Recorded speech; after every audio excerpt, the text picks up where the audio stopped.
बिस्मिल्लाहिर्रहमानिर्रहीम। अस्सलाम वालेकुम नाज़रीन इकराम, मैं हूँ शाहिद महमूद नासिर और आप देख रहे हैं मेरा फेसबुक और यूट्यूब चैनल।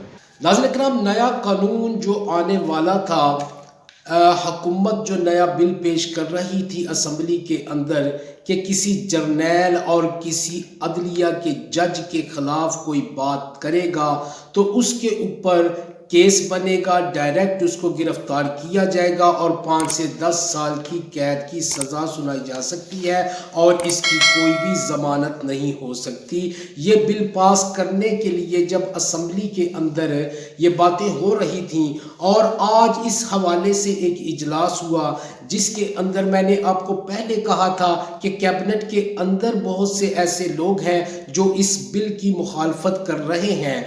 तो आज ये बात खुलकर सामने आ गई कि इस इजलास के अंदर, इस मीटिंग के अंदर, जिसके अंदर इस बिल के बारे में गुफ्तो शनीद हुई, बहसो मुबासा हुआ, उसमें तमाम लोगों ने ऑलमोस्ट इस बिल को पास करने से साफ इनकार कर दिया। उन लोगों ने कहा कि जिस तरह इमरान खान की पार्टी से हो रहा है, कल को इससे कहीं बुरा वक्त हमारे ऊपर भी आ सकता है, लिहाजा हम इस बिल को पास नहीं करेंगे, किसी भी कीमत पर यह बिल पास नहीं होगा।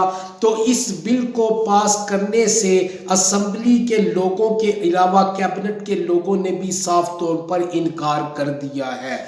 और ये बिल अब जो कि इन लोगों को यानी अदलिया के जज साहिबान को और जर्नैलों को जो मुकद्दस बनाने के लिए पेश किया गया था या पेश किया जाना था, उस बिल को पेश करने से पहले ही तमाम अरकाने कौमी असम्बली ने फेल कर दिया, रिजेक्ट कर दिया, साफ इनकार कर दिया कि हम किसी भी सूरत में किसी भी कीमत के ऊपर इस बिल को पास नहीं करेंगे। क्योंकि क्या इस मुल्क के अंदर सिर्फ अदलिया के जज साहिबान और जर्नलों की इज्जत है? क्या सियासतदानों की इज्जत नहीं? क्या आम आवाम की इज्जत नहीं? नाज़रीन इकराम, अगर खुदा न खास्ता ये बिल पास हो जाता तो मैं जो यहाँ बैठ के किसी वक्त या कोई भी यूट्यूबर या कोई भी लोग जो सियासी गुफ्तगू करते हैं यूट्यूब के ऊपर, वो लोग जब अगर किसी अदलिया के जज या जर्नैल के खिलाफ बात करते तो उनको उसी वक्त उठा लिया जाता, उनके ऊपर केस होते,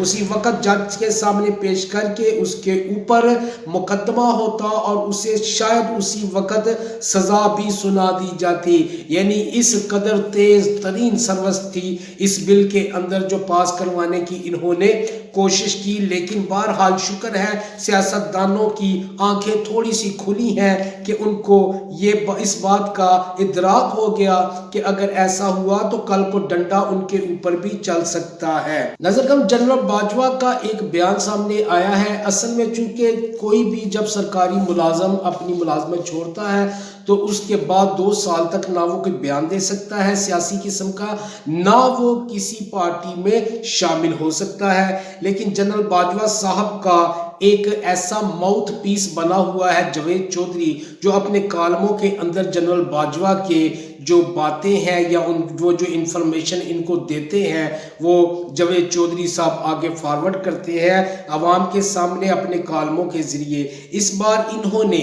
यानी जनरल बाजवा साहब ने ये कहा है, जावेद चौधरी के कालम के हवाले से मैं बात कर रहा हूँ जिसमें उन्होंने लिखी हैं ये बातें जनरल बाजवा साहब की, जो उन्होंने जावेद चौधरी को बताई कि उन्होंने कहा कि पीटीआई मुल्क के लिए बहुत बड़ा ख़तरा बन चुकी थी। अगर इमरान खान मजीद वज़ीर आज़म रहता तो पाकिस्तान ना रहता। ये बात की थी जनरल बाजवा साहब ने। और इसके साथ साथ इन्होंने ये भी कहा, और आपको भी याद होगा कि ये बार बार अपने टेन्योर के अंदर ये कहते आ रहे हैं, खुसूसन जब रिजीम चेंज ऑपरेशन हुआ तब इन्होंने ये बात बार बार दोहराई कि हमारा सियासत में कोई किरदार नहीं, हमारा सियासत में कोई किरदार नहीं। اب آپ دیکھیں کہ جنرل باجوہ صاحب نے کیا کہا۔ جنرل باجوہ صاحب نے کہا کہ جب عمران خان کو اتارا گیا تو میں نے عمران خان کو میسج کیا اور ان کو کہا کہ آپ ابھی ایک میچ ہارے ہیں، سیریز ابھی باقی ہے، آپ استعفیٰ نہ دیں کیونکہ ابھی آپ پھر واپس آ سکتے ہیں۔ یعنی یہ جنرل باجوہ صاحب نے یہ بات کی جاوید چودھری کے ساتھ، جو انہوں نے اپنے کالم کے اندر شامل کی۔ ناظرین کرام، یہ باتیں اب میں آپ کو بتاتا چلوں کہ جنرل باجوہ کا یہ بیان جو ہے، جس میں انہوں نے کہا کہ عمران خان ملک کے لیے خطرہ یا پی ٹی آئی ملک کے لیے خطرہ تھی، عمران خان مزید وزیر اعظم رہتا تو پاکستان نہ رہتا، اس کا مطلب یہ کہ انہوں نے عمران خان کو نکلوایا یا اتروایا۔ یہ بات تو خیر پورا پاکستان جانتا ہے، لیکن باجوہ صاحب نہیں مانتے تھے، وہ کہتے تھے کہ میرا اس میں کوئی کردار نہیں۔ لیکن یہ بات جو ہے، یہ بیان جو ہے، اس کے بعد باجوہ صاحب آپ پکڑے گئے ہیں، آپ کی چوری پکڑی گئی ہے، آپ جھوٹے انسان ہیں، کیونکہ آپ نے پاکستان کی سیاست میں بھرپور کردار ادا کیا، اور ابھی بھی اسٹیبلشمنٹ کے اندر بیٹھے وہ لوگ جو آپ کی باقیات کے طور پر پاکستان کے خلاف کام کر رہے ہیں، وہ لوگ آج بھی اسی طرح سیاست میں انوالو ہیں۔ یہ جو پکڑ دکڑ مقدمے ہو رہے ہیں، یہ ایسے ہی نہیں ہو رہے، یہ آپ کی مہربانیوں اور آپ کی انسٹرکشنز کی وجہ سے ہو رہے ہیں۔ آپ کہتے تھے کہ آپ پاکستان کی سیاست میں آپ کا کوئی کردار نہیں، آپ نے سب سے بڑا کردار ادا کیا ہے پاکستان کی سیاست میں۔ آپ کہتے ہیں کہ عمران خان رہتا تو ملک نہ رہتا۔ اگر ایسی بات تھی تو مجھے یہ بتائیں کہ اکیلا عمران خان کیا ملک تباہ کر دیتا؟ آپ کیا کرنے بیٹھے ہوئے ہیں؟ جھک مارنے کے لیے بیٹھے ہوئے تھے آپ پاکستان کے عوام کے ٹیکسوں سے جو تنخواہیں لیتے ہیں، کیا وہ اسی لیے ہیں کہ ایک بندہ آ کے آپ کے ملک کو لپیٹ کے چلا جائے؟ کیا اتنی کمزور ہے آپ کی فوج؟ کیا آپ کو جو پراپرٹیاں دی جاتی ہیں آپ کو ریٹائرمنٹ کے بعد، کیا اسی لیے دی جاتی ہیں کہ ایک بندہ آئے اور ملک کو لپیٹ کر چلا جائے اور آپ کو پتہ بھی نہ چلے؟ کیا اتنا کمزور ہے یہ نظام ہمارا کہ ایک عمران خان آ کے پورے پاکستان کو جو ہے وہ بیچ کر چلا جائے گا، پاکستان کو ختم کر کے چلا جائے گا؟ باجوہ صاحب اتنے بڑے جھوٹ نہ بولیں، پاکستانی عوام اتنی بیوقوف نہیں کہ پاکستانی عوام کو سمجھ نہ آ رہی ہو کہ آپ کہاں سے بول رہے ہیں، کیوں بول رہے ہیں۔ اپنے جھوٹ چھپانے کے لیے، اپنا جرم چھپانے کے لیے آپ بول رہے ہیں، ورنہ آپ جو کر کے گئے ہیں اس ملک کے ساتھ، اب یہ پاکستانی دعا کر رہے ہیں کہ اللہ کرے کہ یہ پاکستان بچ جائے۔ ناظرین کرام، اگلی ویڈیو میں نئی خبروں کے ساتھ دوبارہ حاضر ہوتا ہوں، تب تک کے لیے اللہ حافظ و ناصر۔ پاکستان زندہ باد۔